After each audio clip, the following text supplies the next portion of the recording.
ആ ബാഹുബലി എന്തൊക്കെയോ വിചിത്രമായ യന്ത്രങ്ങൾ ഉണ്ടാക്കി ജനങ്ങളുടെ കയ്യടി നേടുന്നു. ഇത് അവൻ എങ്ങനെ സാധിക്കുന്നു? എവിടെ നിന്നാണ് അവൻ ഈ ബുദ്ധി കിട്ടിയത്? അതിൽ അത്ഭുതപ്പെടാനൊന്നുമില്ല. അദ്ദേഹം പഠിച്ചത് ഇലഞ്ഞി ടെക്നിക്കൽ ഹൈസ്കൂളിലാണ്.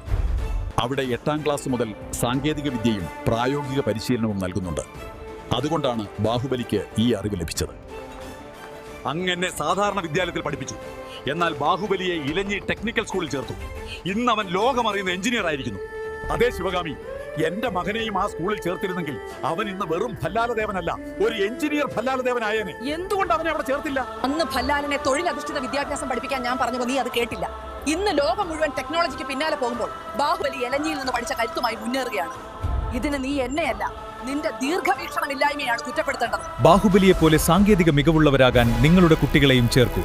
ഇലഞ്ഞി ഗവൺമെന്റ് ടെക്നിക്കൽ ഹൈസ്കൂളിൽ 8ാം ക്ലാസ്സിലേക്ക് അഡ്മിഷൻ ആരംഭിച്ചിരിക്കുന്നു.